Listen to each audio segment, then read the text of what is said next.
राम राम। विराजी है। पूरा मंत्रिमंडल खाली है। पूरा आपकी जो अधिकारियों की दीर्घा है, एक भी अधिकारी नहीं है। हम नजर नहीं आ रहे, बना रखा है। हम नजर नहीं आ रहे, ये बैठे वो तो हम सरकार तो इधर ही रहेगी। तो फिर सरकार कहाँ है? ये है नहीं सरकार। वही तो कह रहे हैं, सरकार कहाँ है? सरकार, ये सरकार खड़ी है ना आपके सामने। चलिए, इस राज्यपाल महोदय के अभिभाषण पर वाद विवाद। श्री गोविंद सिंह डोटासरा। माननीय अध्यक्ष महोदय, काफ़ी दिनों के बाद में मुझे आज बोलने का आपने मौका दिया, इसके लिए तो आपका धन्यवाद ज्ञापित करूंगा। आप जब भी मांगोगे तब मिलेगा। महामहिम राज्यपाल महोदय ने शुरू तो करो। राज्यपाल अभिभाषण यहाँ पर पढ़ा, हम सब ने उसका अध्ययन किया। कोई भी महामहिम राज्यपाल का अभिभाषण उस सरकार की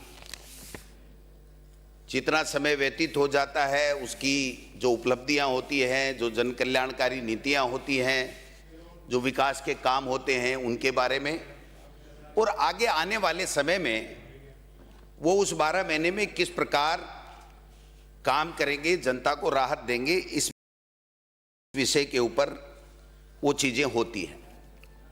मैं समझता हूं कि हमने इसका अध्ययन किया। आपने महामहिम ने जो अभिभाषण पढ़ा, उसमें आपने राइजिंग राजस्थान की भी बात की, शिक्षा की भी बात की, जल परियोजनाओं की भी बात की, जल जीवन मिशन की भी बात की, आपने किसान की भी बात की, सामाजिक सुरक्षा की भी बात की, खेल की भी बात की, और अनेक विषयों के ऊपर अपनी बातें रखी। सबसे पहले तो मैं ये निवेदन करना चाहता हूं कि इस बार का महामहिम का राज्यपाल अभिभाषण केवल और केवल इस 12 महीने में आपने विभिन्न मदों में क्या खर्चा किया या क्या खर्चा करने वाले हैं आगे, उसके बारे में, उसके ही इर्द गिर्द रहा। कोई भी ऐसी उपलब्धि इस राज्यपाल के अभिभाषण में नहीं हुई। एक लाइन में 2 साल तक आपने बड़े बड़े वादे, मुख्यमंत्री जी का भाषण देखो, मुख्यमंत्री जी का दिल्ली दौरा देखो, और दौरे के बाद में जिस प्रकार की भूमिका बनाई जाती कि पता नहीं क्या लेकर के आ रहे हैं। लेकिन जब हम देखते हैं तो ये मिलता है कि इस 2 साल में हर वर्ग परेशान रहा है, कोई सुनने वाला नहीं है। संवैधानिक संस्थाओं का दुरुपयोग प्रमुख विशेषता और प्रमुख उपलब्धि इस सरकार की बनी है। मैं समझता हूं कि आपने देखा होगा कि पंचायत राज का परिसीमन हुआ। मैं पूछना चाहता हूं, देश के इतिहास में, प्रदेश के इतिहास में 70 साल में 12 महीने तक कभी भी पंचायती राज का या नगर निकाय का परिसीमन नहीं चला। और पहली बार, माननीय अध्यक्ष महोदय, पहली बार सरकारी अधिकारी, मंत्रियों के अलावा जिनको जनता ने नकार दिया, उन लोगों ने पंचायत राज और नगर निकाय का परिसीमन किया। मैं दावे के साथ कह सकता हूं, एक भी परिसीमन का नियम जो इन्होंने, सरकार ने बनाया, एक की भी पालना नहीं की।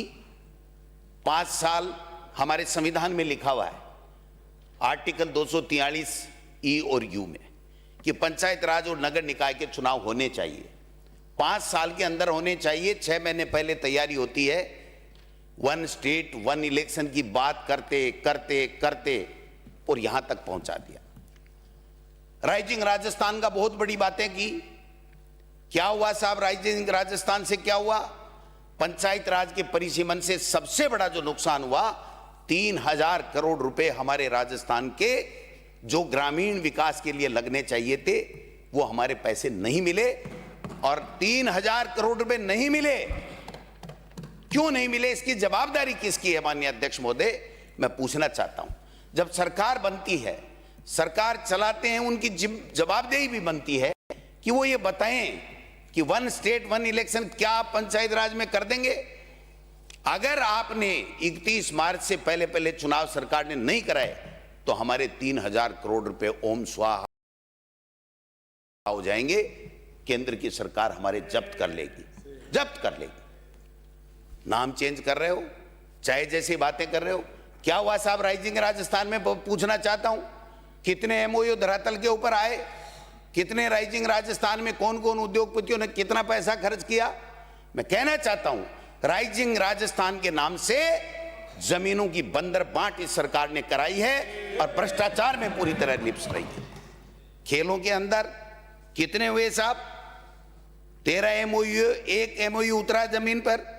आईफा में 100 करोड़ बर्बाद कर दिए, खेलो इंडिया में 100 करोड़ रुपए बर्बाद कर दिए, खिलाड़ी नहीं आए, पदक 3, दौड़ने वाला 1। युवा महोत्सव में क्या किया, सैकड़ों करोड़ रुपए बर्बाद कर दिया आपने युवा महोत्सव के नाम से।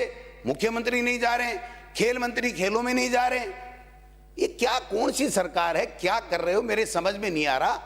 आप देखिए अमित शाह जी को बुला करके 100 करोड़ रुपए खराब कर दिए, ये नियुक्ति पत्र बांट रहे। एक देश का गृह मंत्री, देश की सुरक्षा का जिम्मा होता है, वो सिपाहियों को नियुक्ति पत्र नहीं बांटता है। हमारे यहां गृह राज्य मंत्री भी नहीं बांटता। जो आप नियुक्ति पत्र के लेके अमित शाह जी को लेकर के आ गए, जो हालात आपने बनाए हैं, बड़ी बड़ी बातें इस राज्यपाल के अभिभाषण में की। 2750 किमी के नई किलोमीटर के ग्रीनफील्ड एक्सप्रेस की डीपीआर हम लोग करेंगे। कहाँ गई साहब वो डीपीआर आपकी, क्या हुआ? 2 की डीपीआर बनी है, 1 भी शुरू नहीं हुआ। एक हालात ये बने हुए हैं कि 1 पैसे का काम नहीं, कर्मचारियों को तनख्वाह नहीं मिलेगी। अध्यक्ष महोदय, मैं निवेदन करना चाहता हूं, आप देखिए, आपने कहा था यमुना जल लाएंगे, मुख्यमंत्री जी ने आप बड़े जोर जोर से 17 फरवरी 2024 को एक एमओयू किया, राजस्थान के हितों के ऊपर कुठाराघात किया, राजस्थान के हितों को गिरवी रखा हरियाणा के समक्ष। और आज कहां गई वो डीपीआर? 2 साल हो गए, डीपीआर को पूछ रहे हैं लोग। अभी भी राज्यपाल के अभिभाषण में यहां लिखवाया सरकार ने, प्रक्रियाधीन है, जल्दी आ जाएगी। डीपीआर से पानी नहीं आएगा, जनता के आंखों में आंसू आ गए, पानी तो आपका नहीं आया यमुना का। ईआरसीपी राष्ट्रीय परियोजना बड़ी बड़ी घोषणा करके गए थे मोदी जी, कहां गई ईआरसीपी, कहां है? हमने जो 14,000 करोड़ रुपए के, 1400 करोड़ रुपए के जो काम दिए थे, वो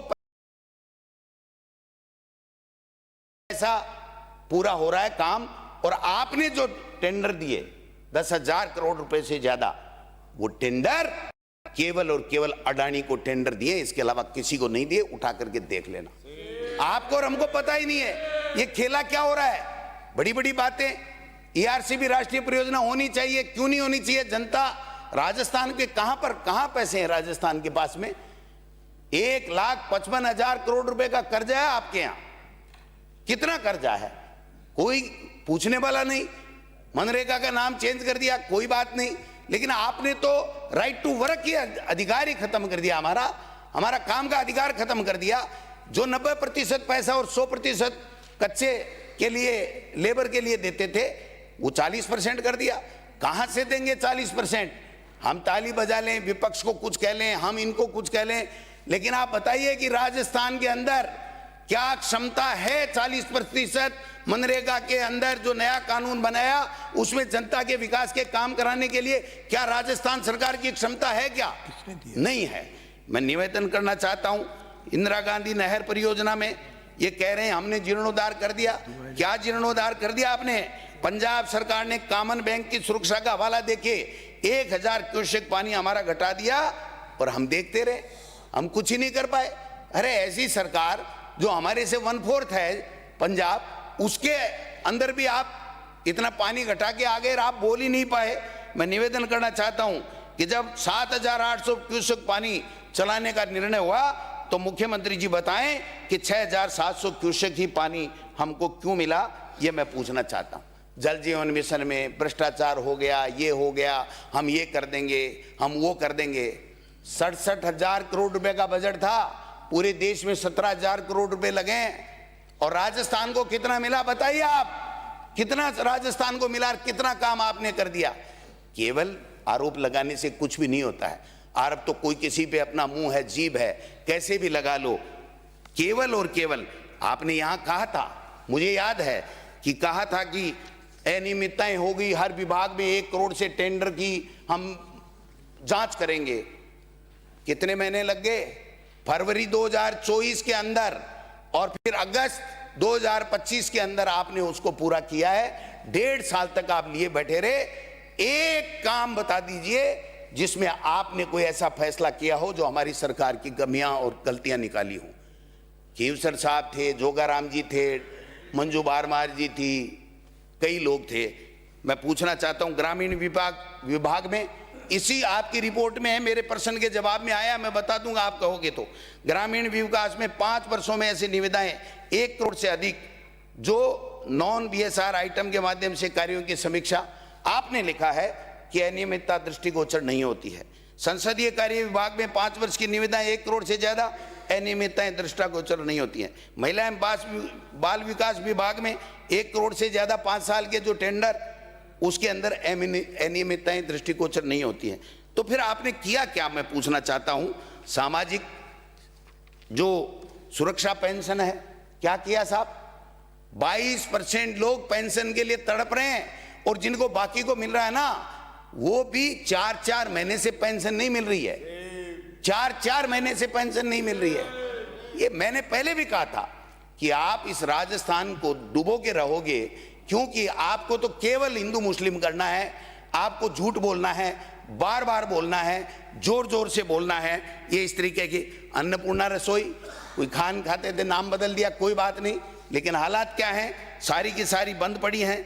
आप बताइए कि खेलो इंडिया में क्या हुआ, बताइए। मैंने कहा था मुख्यमंत्री जी बताएं, खेल सामग्री में घोटाले, खेल परिषद में पीडी अकाउंट में जो पैसे हैं उसकी कोई बात नहीं, अकेले ठहरने की व्यवस्था नहीं, जो बाहर जो खिलाड़ी गए उनकी भी कोई व्यवस्था नहीं। और किसान का तो हाल आपने ये बना रखा है कि जैसे नींबू होता है ना, नींबू दाल में मिलाने के लिए उसको चूस के उसको निचो के खाद बीज कहाँ मिला, समर्थन मूल्य गेहूं का कहाँ मिला, कहाँ गए 2750 रुपए, कहाँ है वो खाद, कहाँ है बीज, कहाँ है यूरिया, कहाँ है? 260 रुपए में कट्टा मिलता था, 600 और 700 रुपए में। कृषि मंत्री जी हैं नहीं, 700 रुपए के अंदर। और डीएपी के लिए आधार कार्ड लाइन में लगे थे। आप देखिए हालात ये बने थे, छापे पड़े साहब। हमने सोचा भाई मंत्री तो धांसू ही है, मुख्यमंत्री की परवाह नहीं कर रहा है, केंद्र की परवाह नहीं कर रहा है। छू मंतर हो गया, पता ही नहीं क्या हुआ क्या नहीं हुआ, कहाँ वो छापे गए, कहाँ वो FIR गई, कहाँ क्या हुआ क्या नहीं हुआ। और ऐसे प्रश्न रहते हैं, पहले कुंठित रहते थे हमारे कृषि मंत्री जी, आजकल उस छापों के बाद में बहुत प्रसन्न मुद्रा में रहते हैं। इसका राज क्या है मेरे समझ में नहीं आया। मैं निवेदन करना चाहता हूं कि आपने जो स्थितियां बनाई हैं वो सबके सामने हैं। मैं एक बात और निवेदन करना चाहता हूं, महान शिक्षा मंत्री जी, आप ही शिक्षा मंत्री रहे माननीय अध्यक्ष महोदय, महान शिक्षा मंत्री जी, हाँ महान शिक्षा मंत्री जी का देखो आप हाल देखो। कल तो इन्होंने एक जोरदार, पहले तो वही बात करूंगा, मेरे बात तो आप ही रहे। हाँ मैं रहा हूं ना, मैं तो इनकी नजर में कोई कुछ रहा ही नहीं, मैं रहा हूं, आप ही रहे। हाँ महान शिक्षा मंत्री जी, वो बाबा बागेश्वर आया और बाबा जी बन गए, वो तो वही रहे। ये तो शिक्षा विभाग राम भरोसे चला। और कल इन्होंने एक चिट्ठी निकाली है, मैं तो इनकी दाद दूंगा कि भाई कुछ भी कह दो, RSS में तो नंबर 1 आप ही हो मंत्री जी। इन्होंने निकाला कि अध्यापक की प्रतिनियुक्ति की है, 9 दिवसीय महायज्ञ एवं राम कथा का आयोजन कराएंगे मास्टर। क्या बात है, आपने तो बड़ा कमाल कर दिया। पहले तो कह रहे थे कुत्ते घेरेंगे, वहां तक भी समझ में आ रहा था किसी को खाए तो नहीं, अब तो राम कथाएं कराने लग गए आप।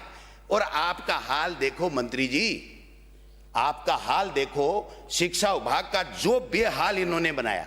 RT में 5 साल के नियम था हमारी सरकार के समय, इन्होंने 6 साल कर दिया कि पहली क्लास में 6 साल का होगा, तो 1 साल तो बर्बाद कर दी, एक भी बच्चा नहीं हुआ। 2.25 लाख इनके रहते हुए 2.25 लाख सरकारी स्कूलों के अंदर नामांकन कम हो गया। 1.5 लाख के लगभग टीचर खाली पड़े, 1.5 लाख के लगभग टीचर खाली पड़े।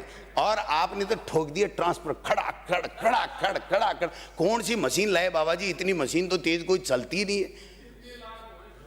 आप बताइए, वो तो छोड़ दो, रुपए पैसे वाला तो जब जो 5,000 का खेल भी कर सकता है, वो कितना ही बड़ा कर सकता है, उसमें कोई बड़ी बात नहीं है।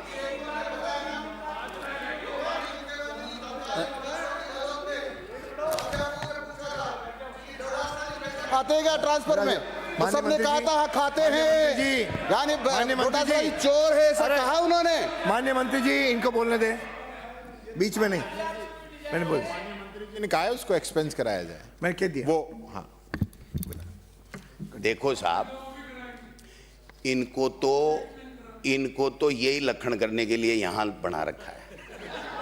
ये तो अपना काम करेंगे चाहे कुछ भी हो जाए। मैं इनका बुरा भी नहीं मानता, क्योंकि मेरे दादाजी ने कहा था, सर मैं इन पे नहीं कह रहा, मेरे दादाजी ने कहा था कि बेटा बड़ा होके अच्छा व्यक्ति बनना, कभी कीचड़ में पत्थर मत फेंकना। अगर कीचड़ में पत्थर फेंका तो तुम्हारे कपड़े खराब होंगे, कीचड़ का कुछ भी नहीं बिगड़ेगा। मैं इन पे नहीं कह रहा हूं सर, ये तो हमारे सम्मानीय मंत्री हैं, इन्होंने तो पता नहीं मिड सेशन में ठगा कितने किया आपको बता दूं सर। आप भी शिक्षा मंत्री थे, ट्रांसफर करते थे, 2% प्रशासनिक होते थे, इन्होंने तो 55% और मेरे इलाके में तो 85% ठोक दिए। पोर्टल से उठा लिया कि डोटासरा के टाइम आया हुआ है ना, उसको बाड़मेर, जैसलमेर, बच्चियां, दिव्यांग, पता नहीं क्या क्या कर दिया। ये जो हालात बनाए हैं वो मैं ज्यादा कुछ नहीं कहना चाहता। मैं एक निवेदन करना चाहता हूं, 21,000 करोड़ रुपए चाहिए इनको। 3700 से ज्यादा स्कूलें जर्जर कर दिया आपने, अतिवृष्टि का नाम लेकर के जर्जर कर दिया 3700 स्कूलें। 80,000 कमरे बैठने के लिए नहीं है यहाँ पर, स्कूलें आप बंद कर रहे हो, पेड़ के नीचे बढ़ा रहे हो। हाईकोर्ट आपको धमकी दे रहा है, आपको हाईकोर्ट बार बार कह रहा है, आपके कोई जू ही नहीं रह रहा। आप तो रामकथा कराओ, रामकथा कराओ, रामकथा कराओ। इस राजस्थान का बंटाढार मत करो मंत्री जी। कम से कम माननीय अध्यक्ष महोदय, इनको चाहिए, आज 44,000 टॉयलेट बच्चियों के लिए नहीं है। इनको शर्म आनी चाहिए कि ये शिक्षा विभाग चला रहे हैं। वहां कथा में डांस कर रहे थे, पता ही नहीं मेरा डांस तो लिया तो मोदी जी ने ही ले लिया, मेरे वाले की चर्चा कर रहे थे, आप तो खुद ही वहां ताड़ी बजवा रहे थे कि कथा कर रहा हूं। 81 ट्वीट किया आपने, और पूरे 2 साल के अंदर शिक्षा मंत्री बनने के बाद में आपने शिक्षा के नवाचार के लिए 8 ट्वीट भी नहीं किए। अगर 8 भी बता दो तो मैं बता दूं। बड़ी बड़ी बातें करते हैं, पेपर ये हो गया, पेपर ये हो गया। बता दूं आपको कितने पेपर हो गए, क्या हो गए, आपने क्या क्या कर रखा है, क्या क्या नहीं कर रखा है। अगर मैं बताऊंगा तो आपके निकल जाएगा, समझ में आ जाएगा कि क्या हुआ। पूरा चिकित्सा विभाग है ना, एपीओ चल रहा है, पूरा चिकित्सा विभाग, मंत्री जी भी एपीओ है। हाँ, पता ही नहीं कहाँ रहते हैं। एपीओ का पता थोड़ी रहता है सर, जहां सही जगह होती है वहां नहीं होता, वही एपीओ होता है। तो मंत्री जी का पता ही नहीं रहता कहाँ रहते हैं। 8-8, 6-6 महीने से डॉक्टरों की पोस्टिंग की बातें चल रही हैं, और कैसे पोस्टिंगें हो रही हैं अगर मैं बताऊंगा तो फिर कईयों को मिर्ची लग जाएगी। इसलिए आपने कहा था कि थोड़ा धीरे धीरे ही देखना, धीरे धीरे देखना। मैं निवेदन यही करना चाहता हूं, राइजिंग राजस्थान में जो कमाल आपने किया साहब, कोई नहीं कर सकता। बस्सी के अंदर एक जमीन थी सेना के कमांड कोरिया के लिए, 300 करोड़ से भी ज्यादा थी, कोड़ियों में सल्टा दी साहब। दिल्ली से पर्ची आई, खेल खत्म और पैसा हजम। ये हालात हैं। एक और खेला कर रहे हैं साहब, ये मैं निवेदन करना चाहता हूं, ये तो बहुत ही बड़ा बड़ा खेला कर रहे हैं। एक बिजली का भी कर रहे हैं। एक बिजली के अंदर 1 मई 2024 में ये कह रहे हैं ना, हम तो ईमानदार के हरीशचंद्र जी के ही हम वंशज हैं, तो ये हरीशचंद्र जी के वंशज हैं। इनको बताना चाहता हूं माननीय अध्यक्ष महोदय, 3200 मेगावाट कोयला बिजली, 8000 सोलर का एक टेंडर बनाया मई 2024 में, और वो आगे बढ़ाया। 8000 का तो सोलर का और 3200 का कोयला, दोनों को मिक्स करके। देखिए आप, जोरदार काम देखिए, इनकी ईमानदारी की पोल खुलेगी। पर्ची जो दिल्ली से आई है उसको भुगतान नहीं कर रहे हैं, इसलिए बार बार मुख्यमंत्री जी को दिल्ली जाना पड़ रहा है। सितंबर 2024 में द रिपोर्ट कलेक्टिव की रिपोर्ट आई, इन्होंने अक्टूबर 2024 में टेंडर निरस्त कर दिया। हमने सोचा ईमानदार आदमी हैं, हमें शक करने की कहीं गुंजाइश ही नहीं थी। उसके बाद में दिसंबर 2024 में नया टेंडर करते हैं 3200 मेगावाट कोयले का, और ये टेंडर बिना बिजली नियामक आयोग के, आरईआरसी के बिना अनुमति के इन्होंने टेंडर कर दिया, जबकि रेगुलेटरी बोर्ड है उससे पूछ करके ही टेंडर किया जाता है। और उसके बाद में मार्च 2025 में आरईआरसी में मंजूरी के लिए याचिका लगाते हैं। 18 नवंबर 2025 को राज्य सरकार की याचिका नियामक आयोग ने खारिज कर दी। और खारिज में क्या लिखा वो बहुत ही जरूरी है आप सबके लिए, हमारे लिए, प्रदेश के हित के लिए। इन्होंने कहा कि सीईसी जो केंद्रीय विद्युत आयोग है वो ये कह रहा है कि राजस्थान को 2035-36 तक केवल 1905 मेगावाट बिजली की आवश्यकता है। कितनी? 1905 की आवश्यकता है। तो माही बांसवाड़ा में 1400 मेगावाट का न्यूक्लियर पावर प्लांट आ रहा है और सरकारी कंपनियों से भी जॉइंट वेंचर से बिजली आएगी जो पाइपलाइन में है। यानी 1905 की जरूरत के बदले में उससे भी दुगुनी पाइपलाइन के अंदर है, बिजली की कोई जरूरत नहीं है। ये आपका केंद्रीय जो विद्युत आयोग कहता है, जो पूरी बिजली को रेगुलेट करता है। अब क्या होता है सरकार कि इस 3200 मेगावाट की जरूरत नहीं है, ये सीईसी कहता है। आरईसी के फैसले के टेंडर निरस्त होना चाहिए। माननीय अध्यक्ष महोदय, टेंडर निरस्त नहीं हुआ, तारीखें बदल दी गई, 1 बार 2 बार 3 बार, और उसके बाद में सौदा जिंदा रखा गया। और सरकार ने यह कहा, जो निरस्त करना चाहिए था, सरकार ने यह कहा सीईसी को कि साहब हम तो कोटा और सूरतगढ़ के 1350 मेगावाट के 2 इकाइयां बंद कर रहे हैं, ये हमारे काम की नहीं है, ये काम नहीं आ रही। तो सीईसी ने कहा कि आपने अक्टूबर 2025 में तकनीकी और वित्तीय मापदंड पर इन दोनों को उत्कृष्ट बताया था। तो जब आपने उत्कृष्ट बता दिया तो आप इनको दोनों को बंद क्यों करना चाहते हो? ये क्या बेईमानी है, ये तो बताओ। तो क्या होता है सर कि एनटीपीसी और एनएचपीसी के शायद दोबारा एक चिट्ठी लिख दी कि इन दोनों कंपनियों के शायद सरकारी उपक्रम हैं तो पूरे नहीं होंगे। और कुछ 1400 मेगावाट जो प्रधानमंत्री जी ने वहां पर शिलान्यास किया था उसको भी खा गए कि नहीं साहब ये भी पूरा नहीं होगा। अरे प्रधानमंत्री नरेंद्र मोदी, मोदी है तो मुमकिन है जिसका नारे आप लगाते हो, वो मोदी जी का उद्घाटन किया हुआ उसको भी खा गए। और हुआ क्या, ये क्यों किया जा रहा है माननीय अध्यक्ष महोदय? 3200 मेगावाट के 488 हजार के जो कोयला आधारित पावर प्लांट है वो अडानी समूह किवई के अंदर पहले से पर्यावरण क्लियरेंस ले चुका, जमीन ले चुका, और वो वहां पर स्थापित करना चाहता है, लेकिन उसने पीपीए नहीं किया। पावर परचेज एग्रीमेंट किसी भी के लिए जब हजारों करोड़ रुपए के सौदे होते हैं, तो जब तक पावर परचेज एग्रीमेंट नहीं किया जाता तब तक वो सौदा नहीं होता है। तो बिना पीपीए ये एग्रीमेंट करना चाहते हैं, बिना किए ही ये इनको देना, किसके लिए देना चाहते हैं? वो अडानी को देना चाहते हैं। मैं आरोप है मेरा कि मुख्यमंत्री जी आप बार बार जो दिल्ली जा रहे हो ना, आपको धमका रही है ऊपर के लोग, नेता लोग ये कह रहे हैं कि वो क्या हुआ कोयले वाले का, अडानी नाराज हो रहा है, अडानी नाराज हो रहा है। मैं पूछना चाहता हूं कि जब आपका केंद्रीय विद्युत आयोग ये कह रहा है कि बिजली की आवश्यकता है ही नहीं, जितनी बिजली आपको चाहिए वो तो पाइपलाइन में है 2035 और 36 तक, तो आप 3200 मेगावाट बिजली का प्रोजेक्ट किसको देना चाहते हैं, ये हम लोग पूछना चाहते हैं। एक और है इसमें साहब, ये जल्दीबाजी भी कर रहे हैं, इसलिए कर रहे हैं कि अप्रैल के अंदर जो जापान की टेक्नोलॉजी का सौदा होने वाला है, तो ये भेल से उपकरण ले रहे हैं महंगे दामों में, जिससे महंगा बेच सकें और जनता का पैसा, राजस्थान के लोगों का पैसा है वो उनकी उद्योगपति की जेबों में जा सके। तो वो अगर अप्रैल में आ गया तो 50% सस्ते उपकरण वहां से मिलेंगे, तो प्रतिस्पर्धा में दूसरा आ जाएगा। मेरा यह आरोप है माननीय अध्यक्ष महोदय सदन के माध्यम से कि केवल और केवल अडानी को देने के लिए ये टेंडर को जिंदा रख रखा है, इसके अलावा कुछ भी आपके पास में नहीं है, कुछ भी आपके पास में नहीं है। गुजरात मॉडल है साहब, यहां गुजरात मॉडल क्या है पता आपको? गुजरात की कंपनी आएगी, टेंडर लेगी, एडवांस पैसे लेगी, और जब गारंटी की बात आएगी तो फर्जी गारंटी पकड़ा देगी। हुआ है ना रिन्यूएबल एनर्जी में, अक्षय ऊर्जा निगम के अंदर ये हुआ है ना सर, 456 करोड़ के टेंडर, 46 करोड़ एडवांस, और आज की तारीख तक पता नहीं। ये कह रहे हैं ना हम तो ईमानदार हैं, बहुत बड़े ईमानदार हैं ना, ये बहुत बड़े ईमानदारों को मैं पूछना चाहता हूं कि आप इतना ही ध्यान नहीं रखते, हम पे तो आरोप लगा देते हो चाहे जैसे।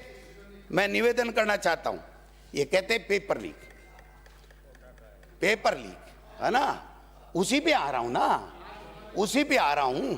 माननीय अध्यक्ष महोदय, पेपर लीक हुए, हमने कार्रवाई की, जो कमी रह गई वो आप कार्रवाई करो, जो मुलजिम है, जो अपराधी है उसको जेल के अंदर डालो, लेकिन रोजाना भाई साहब भाषण ही भाषण पेलते रहो और काम करो ही नहीं, किसी को अंदर डालो ही नहीं और खुद ही भ्रष्टाचार में लिप्त हो जाओ, तो फिर सवाल तो उठेंगे। मैं निवेदन करना चाहता हूं इनके यहाँ, सुनिए सर, सुनने का मादा रखो, मैं आपको सुनूंगा। अलवर के अंदर एनसीसी का पेपर आउट, कक्षा 10 का पेपर चूरू में आउट, शेखावाटी यूनिवर्सिटी का पेपर आउट, भरतपुर जोधपुर बाड़मेर में नीट का paper out, national seed corporation का पेपर आउट, आरयूएचएस का पेपर आउट, जोगेश्वर खेतर महाविद्यालय में सेकंड ग्रेड का पेपर आउट, नवलगढ़ में आरएस का पेपर खुला मिला, राजस्थान विश्वविद्यालय में जो फिजिक्स का पेपर है वो आउट, और आप जहां से आते हो अजमेर में ना, वहां एमडी यूनिवर्सिटी में तो जो ग्रेजुएशन वाले बच्चे की 10वीं क्लास के बच्चे कॉपी चेक कर रहे थे, और ये बड़ी बड़ी बातें करते हैं। मैं पूछना चाहता हूं, जेल प्रहरी 2016 एफआईआर है मेरे पास, अगर किसी को शक हो तो बता दूंगा। रीट परीक्षा 2017 पेपर आउट, रीट परीक्षा 2016 पेपर आउट, रीट परीक्षा 2015 paper out, RS pre 2013 paper out, LDC भर्ती 2013 पेपर आउट, आरजेएस परीक्षा पेपर आउट, कनिष्ठ लेखाकार 2016 पेपर आउट, पुलिस भर्ती 2017 पेपर आउट। हाँ वही बता रहा हूं ना, आ रहा हूं ना 24-25 का। आप क्या करोगे फिर? आप ठाले ही बैठे रहोगे क्या? कुछ तो आप भी करोगे ना। ये माननीय अध्यक्ष महोदय, बीजेपी के पेपर आउट, इनके पेपर आउट, हमारे यहां भी पेपर आउट। 12 साल की सीबीआई जांच करा लो, अगर आप में हिम्मत है तो आपकी सरकार गिर जाएगी।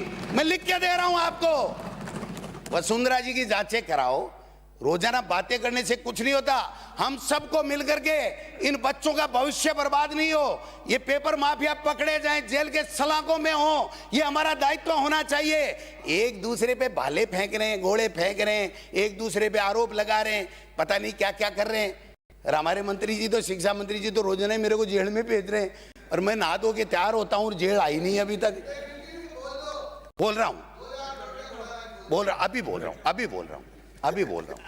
मिड डे मील में वो एक दिन खर्रा साहब ने कहा था मैं गोल्फ की जांच करा लूंगा, ठीक है ना।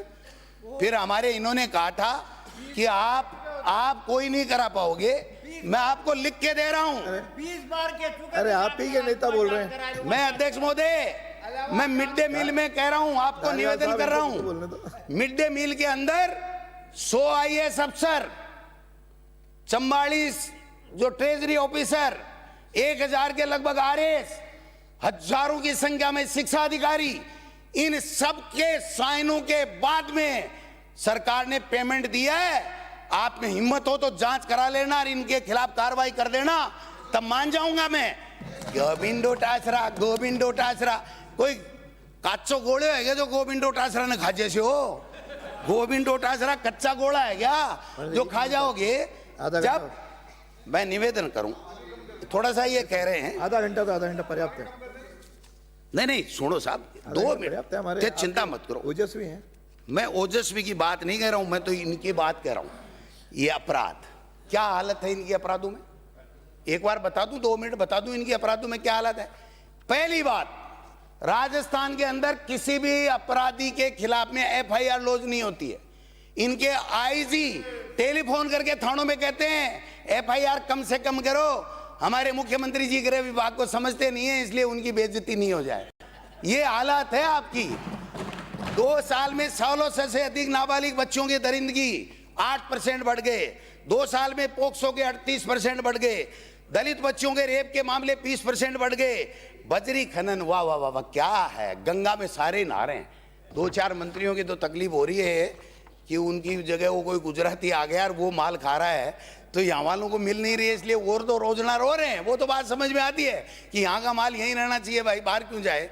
लेकिन भाई साहब, आपका तो मॉडल ही देश में गुजरात मॉडल है, तो गुजरात मॉडल में तो गुजराती ही खाएगा। आपके पल्ले नहीं पड़ रहे। आप तो ये फॉर्च्यूनर नहीं मिल गई, इनको लिए घूमो, अरे ये करते रहो, हो गया। बहुत बढ़िया चल रही है सरकार। एक बात और कहना चाहता हूं, एक मुख्यमंत्री से निवेदन करना चाहता हूं, ये खानों वाला मैं पढ़ दूं आपको, हो तो और नहीं तो बता दूं। मैं एक बात कहना चाहता हूं, मुख्यमंत्री जी से आग्रह करना चाहता हूं, आप बार बार जो है ना इस तरीके के काम मत करो जिससे हमारी बदनामी हो और हमारी बेइज्जती हो राजस्थान की, पूरे देश में। अब ये जब भी मन की बात होती है तो बैठते हैं, समझ में आता है, लेकिन जब भी बजट आता है तो मुख्यमंत्री जी ऐसे सज के सूटेड बूटेड होके बैठते हैं, पेन और पन्ना लेके, कि पिछली बार तो क्या हुआ कि एक कहीं लिखा नहीं, वो पेन टिका नहीं कॉपी पे और बजट पूरा हो गया, और वो ही वीडियो उन्होंने फोटो वायरल कर दी, हमारी बेइज्जती हुई, क्योंकि मुख्यमंत्री हमारे भी हैं।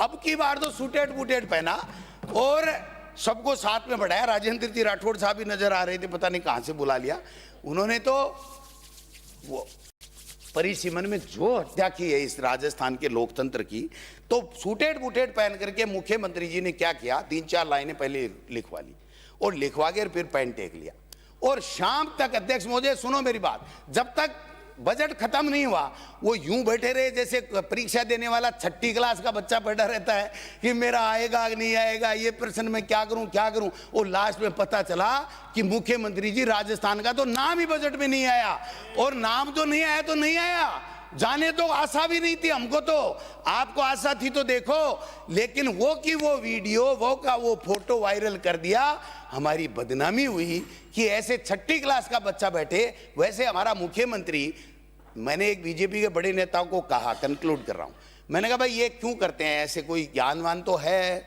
60-62 साल के हैं, सरपंच भी रहे हैं, चाहे मुख्यमंत्री पहली बार बने हों, एमएलए पहली बार बने, वो गए भाई साहब आपको पता ही नहीं है हमारे सिस्टम का।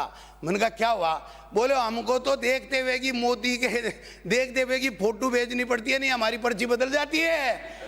तो मैंने कहा यार ये तो बात समझ में आती है, लेकिन फोटो को सार्वजनिक क्यों कर रहे हो आप, ये बताओ, फोटो को सार्वजनिक क्यों कर रहे हो। इसलिए माननीय अध्यक्ष महोदय, मैं इतना निवेदन करना चाहता हूं, इस शिक्षा विभाग का बंटा ढार करने से बचा लो, एक काम कर लो, मेरा मैं आप जो कहोगे 100,000 काम करूंगा आपके। ये पूरा प्रदेश त्राईमाम कर रहा है, अरे इनको सौगंध खिलवा दो, इनको सौगंध खिलवा दो, एक भी राजी हो ना तो मैं मेरे शब्द वापस ले लूंगा। सारे के सारे कह रहे वाह रे शिक्षा मंत्री से बचा दो, अरे वाह रे शिक्षा मंत्री से बचा दो, ये हालात बनी हुई है, ये हालात है। तो भ्रष्टाचार की ज्यादा बातें मत करो, भ्रष्टाचार के आकंठ में डूबे हुए हो आप। मंत्री जी फाइलें मंगाते हो, मंत्री कभी फाइलें नहीं मंगाता है, टेंडर की फाइलें नहीं मंगाता है, और आपके लोग आकर के हमको कहते हैं, अध्यक्ष महोदय, अध्यक्ष महोदय, अध्यक्ष महोदय, एक मंत्री पे आरोप लगा रहे बिना किसी नोटिस के, गलत है, एक्सपेंड किया जाए इसको। मंत्री जी ये गलत है, गलत परंपरा डाल रहे हैं आप में, हिम्मत और तो नोटिस दो, आईसीटी लैब के खराब नोटिस देकर आओ ना, आप भ्रष्टाचार, ये गलत तरीका है, गलत परंपरा, इसको एक्सपेंड किया जाए। इन पे आरोप नहीं लगा, आप बैठो, नहीं मैंने पहले ही कह दिया मैं आरोप नहीं लगा रहा, मैं तो इनकी जेल का इंतजार कर रहा हूं, मैं तो आपकी जेल का इंतजार कर रहा हूं। वो तो आप में देख ही रहा हूं ना, मैं वो तो आप में देख ही रहा हूं। माननीय सदस्य, अरे छोड़ो, माननीय सदस्य कब पर्याप्त, छोड़ो, मेरे दादा ने कहा था कीचड़ 5 मिनट ज्यादा हो गए, आधा घंटा, मैं 35 मिनट हो गए। इतना ही निवेदन करना चाहता हूं सर।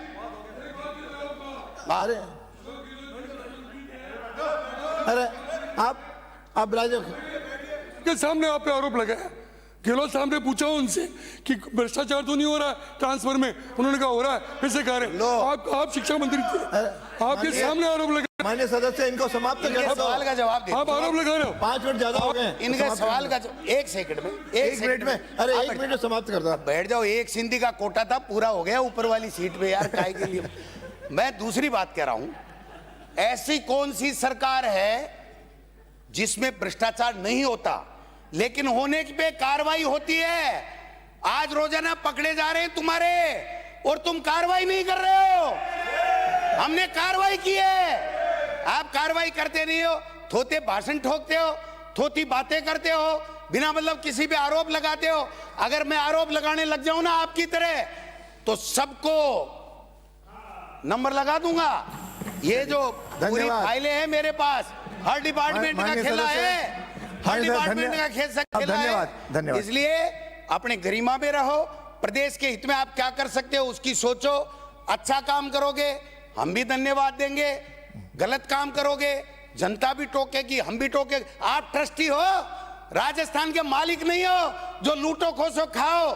सरपंचों को हटा दो, प्रधानों को हटा दो, नगर निकाय के अध्यक्षों को हटा दो, मर्जी जैसे फैसले करते हो, माननीय सदस्य, कानून को धन्यवाद। तोड़ने का काम करते हो, धन्यवाद। धमकाने का काम करते हो। इसलिए मैं इतना ही कहना चाहूंगा कि जो महामहिम ने ये जो खर्चे का छोटा छोटा पुलिंदा बताया ना, इसमें कोई सरकार का विजन नहीं है कि इस 12 महीने में आपने क्या अच्छा किया, इस 2 साल में आपने क्या अच्छा किया, क्या इस 12 महीने में आप अच्छा करने वाले हो। इस तरह के विजन का कतई अभाव है। इसलिए मैं इनके विरोध में अपनी बात कह रहा हूं। माननीय अध्यक्ष महोदय,